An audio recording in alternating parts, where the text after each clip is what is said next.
Hello, welcome to my video where we talk about what happens when things don't work properly for ADH and aldosterone, more specifically just ADH today. So this disorder is called diabetes insipidus. So I'll talk about how that works in this video. So just a reminder about how the actual feedback loop looks.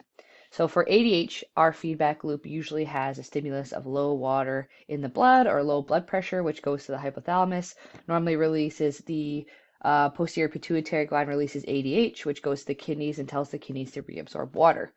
Now, for whatever reason, a person with diabetes insipidus cannot release ADH. So maybe there's something wrong with the posterior pituitary gland, but for whatever reason, they cannot release the hormone ADH.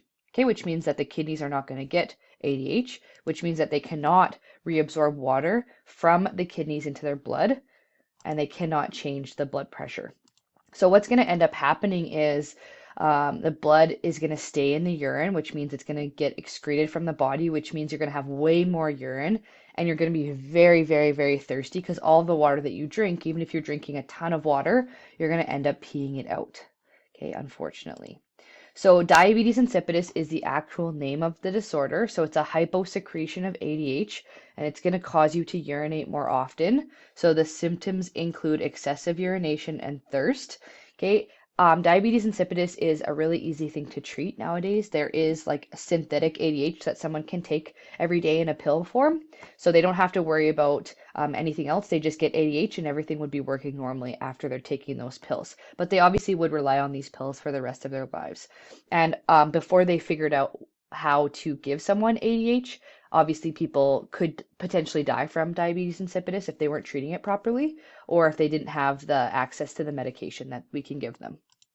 So I just want to bring back diabetes because you're probably wondering, like, why is it called diabetes insipidus when we have diabetes mellitus type 1 and 2? Like, why are they called the same name?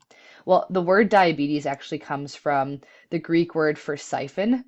Okay, so siphon, it refers to excessive production of urine. So both diabetes mellitus and insipidus do have an excessive production of urine. It's one of the symptoms. The difference is why.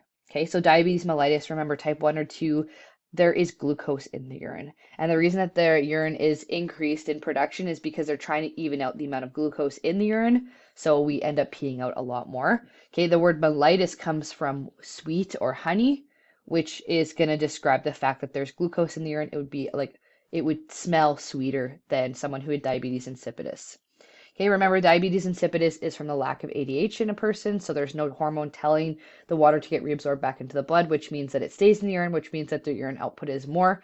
Okay, and insipidus actually comes from the Latin word meaning tasteless. So if you compare the two types of urine, yes, there would be more of it in both people that have diabetes, but one would have sugar in it and one would not. So that's how they would diagnose way back in the day before they had like urine tests that they could do.